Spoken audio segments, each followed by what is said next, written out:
Hello दोस्तों, कैसे हैं आप सब। आई थिंक सभी अच्छे होंगे। आप सभी का स्टारविल ऐप के ऑनलाइन प्लेटफॉर्म पे स्वागत है। You are cordially invited to the online platform of Starvill app. आज की अपनी जो क्लास होगी वो इंग्लिश की होगी, रिलेटेड कंपटीशन जो आप सभी लेवल का हम देख सकते हैं, चाहे एसएससी हो, एसएससी में सीजीएल कर सकते हैं, एमटीएस कर सकते हैं, जो रिसेंटली में आपके ऑनलाइन फॉर्म स्टार्ट भी हो चुके हैं। आप और भी एग्ज़ाम आपके, जैसे कि अगर हम रिगार्डिंग बात करते हैं हरियाणा में, तो सीईटी का भी जो रिसेंटली में एग्ज़ाम है, आई थिंक उसकी डेट भी डिक्लेयर हो चुकी है, तो उसके रिगार्डिंग भी हम इसमें कुछ ऐसा ही करने जा रहे हैं। आपका जो सिलेबस है वो हम इंग्लिश का जो आज लेक्चर होगा वो स्टार्ट करने जा रहे हैं। उसमें हमें थोड़े स्टार्टिंग आज की जो वीडियो होगी ना वो आपको बेसिक से ही रिलेटेड बताई जाएगी, जिसमें आप ये सीख सकते हैं कि हमें इंग्लिश स्टार्ट करनी है, वो कैसे करनी है, कहाँ तक हम उसमें पहुँच सकते हैं। तो देखो दोस्तों, हम स्टार्ट करते हैं।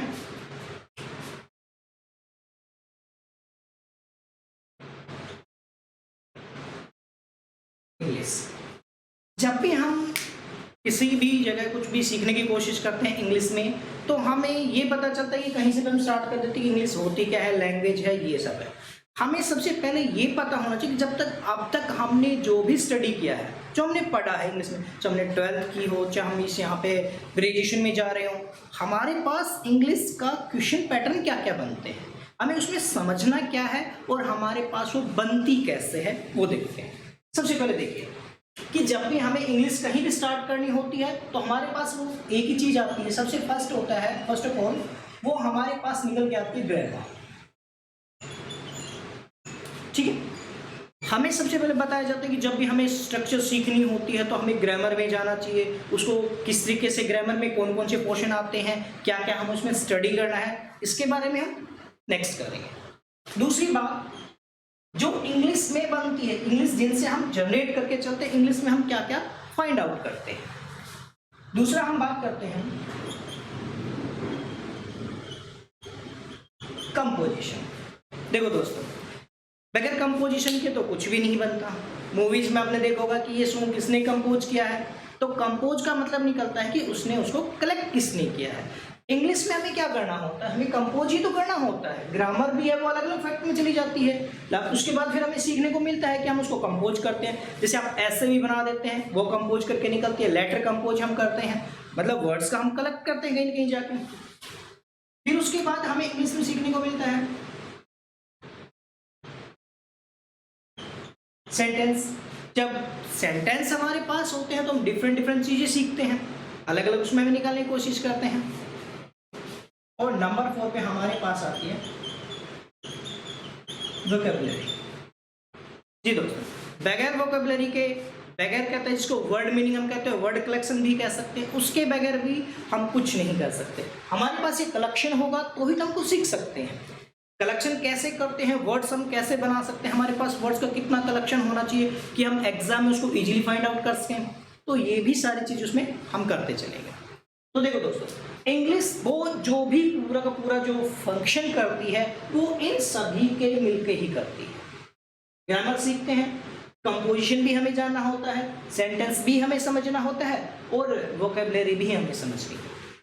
ठीक है, इसके बाद हम बात करते हैं इंग्लिश में जब हम पढ़ते हैं आगे कि हमारे पास क्वेश्चन के पैटर्न कैसे बनते हैं। हमारे पास इनको हमने स्टडी कर लिया, ये भी हमें समझ में आ गई, सारी चीज़ें समझ में आ जाती हैं। फिर हम ये करते हैं कि क्वेश्चन क्या क्या हो सकते हैं। हमें क्वेश्चन की स्ट्रेटजी को समझना पड़ेगा। बगैर स्ट्रेटजी को समझे तो क्वेश्चन को तो हम इजीली क्या नहीं कर सकते, क्रैक भी नहीं कर सकते। जैसे देखिए क्वेश्चन कैसे बनते हैं। सबसे पहला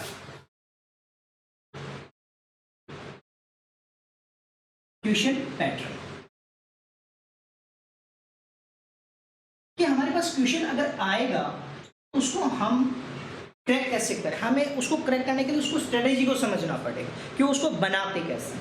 जैसे हम मोस्टली जो सबसे ज़्यादा कहीं ना कहीं निकल के आता, कोई भी एग्जाम होता है, हालांकि अगर देखा जाए तो जिसके ऊपर थोड़ा बहुत काम करना होता है उसमें कुछ चीज़ निकलती है, लेकिन जिनमें काफ़ी ज़्यादा मार्क्स के रिलेटेड मार्क्स बनते हैं वो देखते हैं। रिगार्डिंग सीजीएल भी हो, कोई भी एग्जाम में हम कर सकते हैं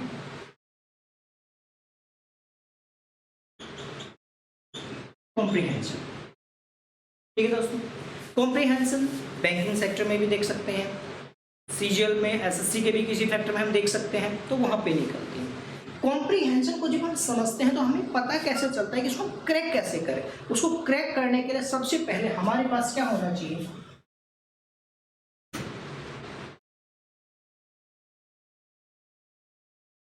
देखो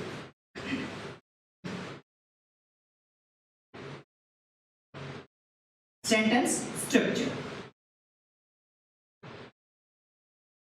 देखो दोस्तों, कॉम्प्रीहेंशन को हमें समझना है तो सबसे मेन बात ये आती है कि हमें उसके अंदर जो हमारे पास पूरे को कलेक्शन आ रखा है उसमें हमें सेंटेंस की स्ट्रक्चर को समझना है कि सेंटेंस बना है क्या, ये अप्रोप्रिएट, अगर अप्रोप्रिएट है तो ये लिंक कहाँ तक कर रहा है, उसका सेंटेंस कौन सा है, क्या वो मीनिंगफुल है, अगर मीनिंगफुल सेंटेंस है तो कौन से पार्ट में जा रहा है, ताकि हमें पूरा का पूरा जो कॉम्प्रीहेंशन फैक्टर है वो समझ में आ सके, उसका जो मीनिंग है वो हम निकाल सकें। क्योंकि हम तो उसी पैटर्न पे चलते हैं, उसको पूरा सेंटेंस को स्टडी कर लेते हैं और आगे क्वेश्चन को सोल्व करने लगते हैं। दूसरी बात,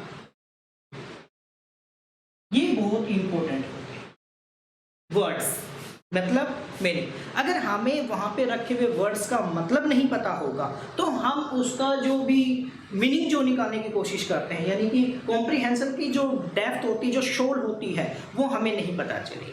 शोर को पता होने के लिए हमारे पास क्या होना चाहिए, वो जनरल अवेयरनेस। देखो दोस्तों, अब बात आई कि जनरल अवेयरनेस का यहाँ पे क्या काम होता है, बिल्कुल होता है। कैसे, हम जो भी स्टडी करते हैं हमारे पास अलग अलग स्ट्रीम होते हैं, कोई बच्चा भाई आर्ट्स से होता है, कोई बच्चा साइंस से होता है, कोई कॉमर्स से होता है।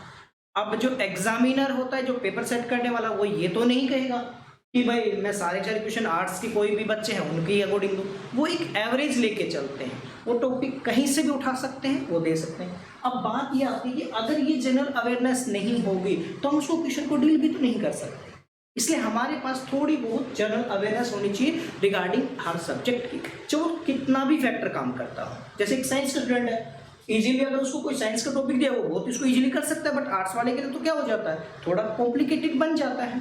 इसलिए आर्ट्स वालों के लिए ये कहा जाता है कि उनको थोड़ी बहुत साइंस की क्या होनी चाहिए, अवेयरनेस होनी चाहिए। क्लियर है। देखिए दूसरी बात, जो मेन कहीं कहीं चलते चले जाते हैं,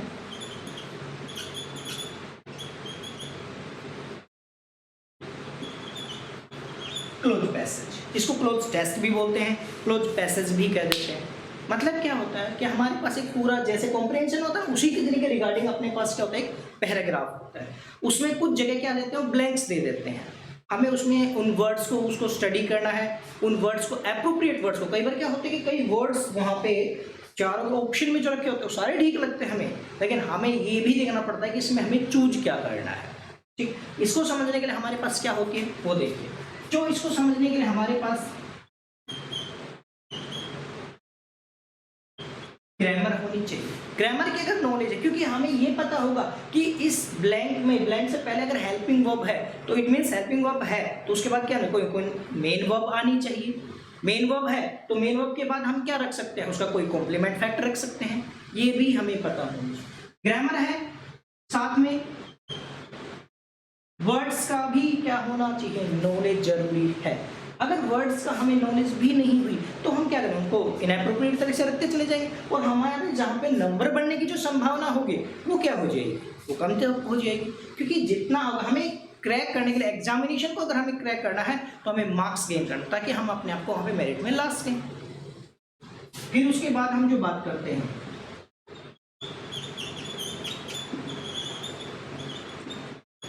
रीडिंग स्किल। देखो दोस्तों, रीडिंग स्किल होती है वो बहुत जरूरी है। अगर हमें रीडिंग स्किल नहीं है, हम उसको नहीं पढ़ पाते हैं, उसको अच्छे से रीड करना नहीं आता है, तो हम क्या नहीं कर पाएंगे, उसको क्रैक नहीं कर पाएंगे क्लोज पैसेज को। क्लियर है। फिर हम बात करते हैं जो नंबर 3 पे हमारे पास क्वेश्चन आता है, सेंटेंस रीअरेंजमेंट।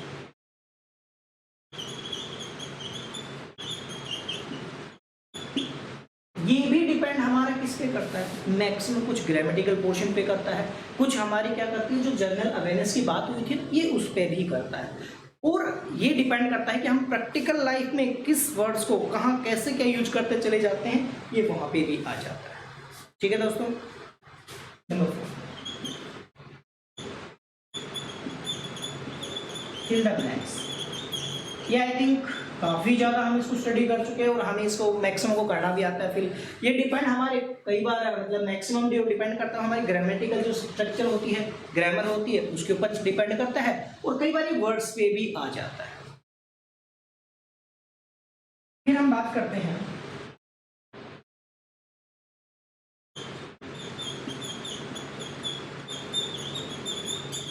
कॉमन एरर्स पे। कॉमन एरर्स जो होता है हमारा दोस्तों, ग्रामर के जितने भी जो पार्ट्स होते हैं उनसे रिलेट करता है। कई बार ये कहता है कि यहाँ से भी रिलेट कर जाता है कि हमारे पास वर्ड्स का करेक्शन क्या रखा हुआ है। और जो लास्ट है वो होता है हमारे पास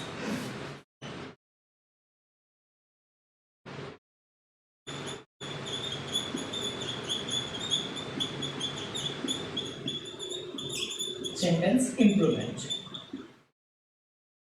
अब बात आती है कि सेंटेंस इंप्रूवमेंट में क्या होता है। कुछ नहीं होता, हमारे पास एक पूरा सेंटेंस दे देते हैं, उसमें कुछ कई बार तो लेटर्स को बोल्ड कर देते हैं, कुछ वर्ड्स को बोल्ड कर देते हैं, कई बार वहाँ पे वो क्या करते हैं ब्लैंक कर देते हैं। फिर हमारे पास ऑप्शन दे देते हैं चारों में हमें क्या करता है, एक जो चौथा ऑप्शन जो मैक्सिमम आपको मिलेगा वो लिखा मिलेगा नो इम्प्रूवमेंट। और नो इम्प्रूवमेंट हमें कब मिलता है, जब पूरा सेंटेंस दे रखा हो, बोल्ड दे रखा हो।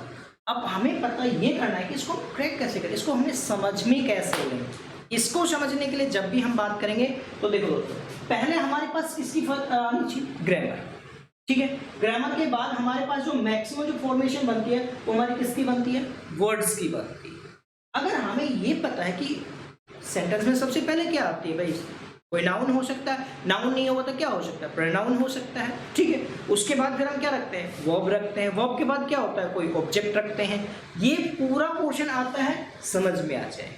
ठीक है, तो इसके लिए हम यहाँ पे करते हैं सेंटेंस इंप्रूवमेंट, क्रैक हो जाए। ठीक है दोस्तों, तो ये थे हमारे इंग्लिश के, जहाँ से हमने इनके बेसिक टर्म के बारे में बात की कि इंग्लिश जो होती है उसको समझना कैसे, सीखना कैसे है और उसको हमें आगे कैसे बढ़ते चले जाना है। वोकैबुलरी है वो भी डिफरेंट तरीके से बनती है, वो भी आपको बताई जाए कि आप उसको याद भी कैसे रख सकते हैं और हम उसको निकाल भी कैसे सकते हैं, समझ कैसे सकते हैं। ठीक है, फिर उसके बाद हमने बात की थी कि कंपोजिशन का मतलब कि अलग अलग लेवल पे हम किस चीज़ को कहाँ से कलेक्ट करके लेके आते हैं, कहाँ से उसको रखते हैं। क्लियर है। फिर सेंटेंस, तो हमारे पास डिफरेंट सेंटेंस होंगे जिसको हम स्टडी भी करेंगे और सेंटेंस कैसे कहाँ डिवाइड होते चले जाते हैं, हमें क्या मतलब हमारे कैसे बेनिफिशियल प्रूव होते हैं, ये भी हम देखते हैं। वोकैबुलरी, जो कि अभी उसके बारे में हम बात कर चुके हैं कि वोकैबुलरी हमारे काम कहाँ आती है। हम कई बार ये देखते हैं कई वर्ड्स हमारे सामने ऐसे जनरेट हो जाते हैं प्रैक्टिकल लाइफ में, हम जो डेली रूटीन लाइफ में जीते हैं उसमें हम देखते हैं ऐसा। ठीक है, कि ये वर्ड्स आ गए, फिर हम क्या करते हैं उठा के तुरंत डिक्शनरी देखते हैं। बेटा हमें ऐसा नहीं करना है, हमें उस वर्ड्स को अपने आप में ही इन्वॉल्व कर लेना है ताकि हमें उसके लिए ढूंढने के लिए डिक्शनरी को ना देखना पड़े बार बार। ठीक है, ये हमने किया था क्वेश्चन पैटर्न। अगर हमें क्वेश्चन पैटर्न इजीली समझ में आ जाता है तो हम उसको बहुत इजीली उसको देख भी सकते हैं। क्लियर है। जैसे कि हमने कॉम्प्रिहेंशन की बात कर ली थी, फिर उसके बाद कॉम्प्रिहेंशन को समझने के लिए ये जो मैंने आपको बताया आप इसको फॉलो करके देखिए, आप उसको बहुत आसानी से निकाल सकते हैं। क्योंकि अभी तक तो जो 10th या 12th में जहाँ पे भी हमें नॉर्मली बताया जाता है क्या कि लाइनिंग पढ़ो और लाइन पढ़ के उसके साथ मैच करते चले जाओ, जो कि अब काम आने वाला नहीं, क्योंकि वो तो यहाँ पे आपको अलग ही देगा। वो तो आपको ये देखना चाहिए कि आपके अंदर थॉट्स कैसे हैं, आप उसको कन्वर्ट कैसे कर सकते हैं। फिर हम बात करते हैं क्लोज पैसेज, क्योंकि जब तक हम पढ़ रहे थे तब तक हमारे पास क्लोज पैसेज तो कोई मतलब ही नहीं था। ये हम पहली बार देखते हैं जब भी कंपटीशन में कहीं ना कहीं उतरते हैं। हाँ, ये देख सकते हैं कि क्या होता है, जो फिल इन द ब्लैंक्स होते हैं ना, ये इसका कलेक्शन है, मतलब अलग अलग सेंटेंस जो फिल इन द ब्लैंक से कवर अप होके जा रहे हैं ये उनको इकट्ठा कर देते हैं। बट हमारे पास एक single fill in the blanks को भरना कितना मुश्किल हो जाता है, तो इसको तो फिर सोच के मुश्किल ही लगता है। लेकिन ये बहुत आसान होते हैं, बस हमें केवल थोड़ी सी प्रैक्टिस करनी पड़ेगी। थोड़ी सी प्रैक्टिस आपको आगे लेके जा सकती है और आप तो खुद समझते हैं कि practice makes a man perfect. Clear. तो ये दोस्तों अब हम जो इंग्लिश में है करेंगे वो हमारे बिल्कुल जर्नल बिल्कुल बेसिक से चलेंगे कि इंग्लिश में हम बेसिक्स कहाँ से करते हैं। ये अपना हम आई थिंक आपको समझ में आ गया होगा जितना भी होगा, और हम जब भी इसको आगे लेके चलेंगे तो अपना ये होगा कि इंग्लिश का जो बेसिक टर्म्स है उसको फाइंड आउट कैसे करते हैं। देखिए दोस्तों, इंग्लिश में जब हम लेके चलते हैं बिल्कुल बेसिक से, तो सबसे पहले हम शुरुआत कहाँ से करनी चाहिए?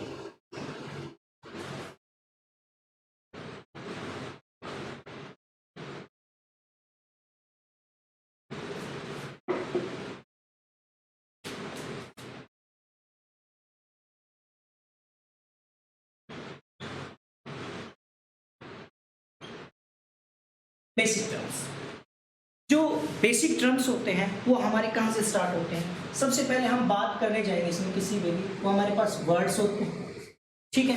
वर्ड के बाद क्या होती हैं? वर्ड क्लासेस होती है,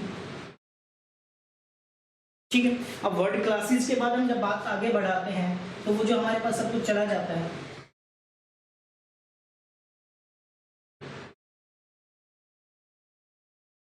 subject, predicate,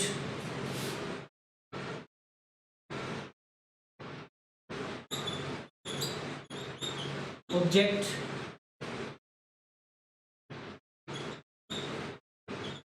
complement, words, phrases etcetera.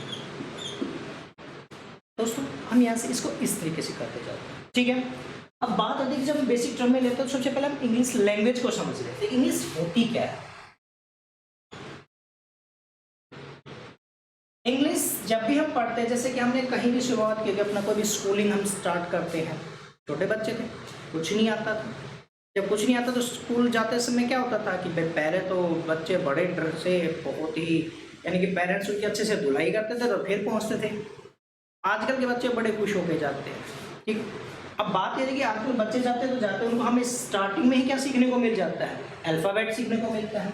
ये जो अल्फ़ाबेट होता है इसको हम क्या कह सकते हैं कि ये A to Z का पूरा फॉर्मेशन, ठीक है। अब A to Z होता है तो हम पहले इसको ये समझते हैं कि ये जो A से लेके Z तक जितने भी हम ये पढ़ने जा रहे हैं इसको हम बोलते हैं, उच्चारण करते हैं, यानी प्रोनाउंसिएशन करते हैं। ये जो प्रोनाउंसिएशन करते हैं इसमें इनके अलग अलग जो आते हैं हमारे सामने, जैसे इसको हम बोलते हैं A, ठीक है, इसको हम बोलते हैं B। तो मतलब क्या निकला कि एक प्रकार से क्या होती है, सारी की सारी साउंड। किसी भी लैंग्वेज में चली जाइए, किसी भी, चाहे इंग्लिश हो, आपकी हिंदी हो, संस्कृत हो, जहाँ पे भी वो जो शुरुआत करते हैं सारे के सारे क्या होते हैं? साउंड होते हैं, ठीक है। और साउंड ही क्या होती है? सुना होगा कि इट इज ए मिनिमम या shortest unit of any language. ये किसी भी भाषा की सबसे छोटी फॉर्मेशन होती है, छोटी यूनिट होती है, ठीक है। यहाँ पे हम बात करते हैं कि डिफरेंट साउंड होते हैं, ठीक है। और जो डिफरेंट साउंड को हम क्या करते हैं? सिंबल दे देते हैं। जैसे इसको हम प्रोनाउंसिएशन करते हैं ए, हमने इसको इस तरीके से रिप्रेजेंट किया। प्रोनाउंसिएशन करते हैं बी, हमने इसको इस तरीके से लिख दिया। तो जैसे ही हम इनको रिटन यानी लिखित में रखते हैं तो ये हमारे सामने क्या बन जाते हैं? लेटर बन जाते हैं। That's all। और लेटर क्या होता है? एक प्रकार से साउंड ही तो होता है, ठीक है। और जब ये साउंड होता है तो किसको जनरेट करेगा? यहाँ से लैंग्वेज को करेगा। इट मींस इंग्लिश क्या है? लैंग्वेज। और लैंग्वेज में किसका काम होता है? साउंड का ही तो होता है। जब डिफरेंट साउंड कलेक्ट हो जाती है फिर उसका मीनिंग निकलता है। जब मीनिंग निकलता है तो फिर हम उसके बारे में आगे पढ़ने चले जाते हैं। बात ये आती है कि छोटा सा पैटर्न है, लेटर है, लेकिन लेटर ही हमारे पास क्या होता है? थोड़ा सा डिफरेंट चला जाता है। लेटर के बारे में सोचते हैं कि क्या होता है? कोई साउंड होती है, ठीक है। अब साउंड है तो हम इसको बोलते हैं क्या ये मीनिंगफुल है? अब बात आती है मीनिंगफुल का मतलब क्या निकलता है कि क्या ये किसी प्रकार का कोई अर्थ देगा या नहीं देगा। तो देखो हमें देखना है कि ये ले लेते हैं, कोई मीनिंग देगा? बिल्कुल नहीं, क्योंकि जब इसको हम पढ़ते हैं बी से तो लगता है कि हम साउंड बोल रहे हैं, किसी भी प्रकार की कोई ध्वनि दिखा रहे हैं। इसको लिख दिया हमने इस तरीके से। लेकिन दोस्तों जब भी आप पूरा अल्फाबेट पढ़ोगे ना तो इसमें आपको केवल दो ऐसे लेटर दिखेंगे जो साउंड होते होते हुए भी किसका काम करते हैं? वर्ड्स का काम कर जाते हैं। जैसे देखो आप इसको देख लीजिए और एक आपका ये होता है, मतलब आपका तो एक तो ए हो गया और एक आप इसका क्या हो गया? आई हो गया ना, ठीक है। ये दोनों क्या है? लेटर है। एक प्रकार से हम खोल के देख सकते हैं इसमें। इसको हम ए बोलते हैं, इसको हम क्या बोलते हैं? आई बोलते हैं, ठीक है। साउंड हो गया। रिप्रेजेंट हमने ऐसे कर दिया, लेकिन बाकी क्या ये अपना कोई मीनिंग दे सकते हैं? बिल्कुल नहीं दे सकते। हाँ, साउंड अच्छा लग रहा है, जब बात होती है कि कलेक्ट करेगा तो अलग लेवल पे जाएगा, लेकिन यहाँ पर इनके बारे में बात कर रहे हैं। ये दोनों लेटर होते हुए भी किसका काम कर जाते हैं? वर्ड का काम कर जाते हैं। कैसे? आपने कहीं कहीं देखा होगा, पढ़ा होगा, जब भी इन दोनों को अकेले,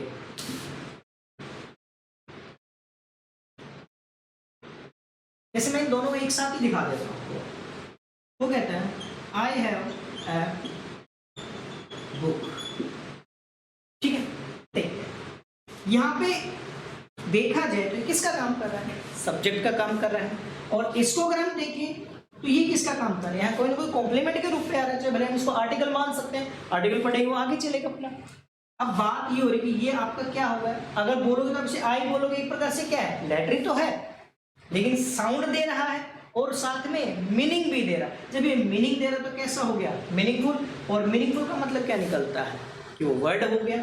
बात मैं बार बार बोल रहा हूँ कि वर्ड वर्ड, ये होता क्या है? वर्ड का मतलब देखो भाई, आप इसमें देखिए, हैव में एच है, ए है, वी है और आपका ई है, चार है, चारों के चारों पे क्या हो गए? लेटर हो गए ना। क्या चारों लेटर मिलके क्या कोई मीनिंग नहीं दे रहे? बिल्कुल दे रहे। यहाँ बुक को भी देख लो, ये भी अपना क्या दे रहे हैं? मीनिंग दे रहे। तो मतलब क्या हो है? तो ये लेटर्स कलेक्शन हो गया। कैसा कलेक्शन हो गया? Meaningful collection. तो क्या बन गया? वर्ड। लेकिन हम एक एक्सेप्शन देख रहे हैं और वो इन दोनों के बारे में देख रहे हैं। यहाँ पे देखिए, जब हिंदी मीनिंग निकलता है इनका तो हम ये लिखते हैं। ठीक है, तो हमें इसके बारे में आगे पढ़ते हैं। ठीक है दोस्तों, आई थिंक जो भी हमने किया है कि आपको पसंद आया होगा। अगर पसंद आया तो प्लीज़ लाइक कीजिए, सब्सक्राइब कीजिए और हाँ, जितना हो सके इसको ज़्यादा से ज़्यादा शेयर कीजिए। Thank you.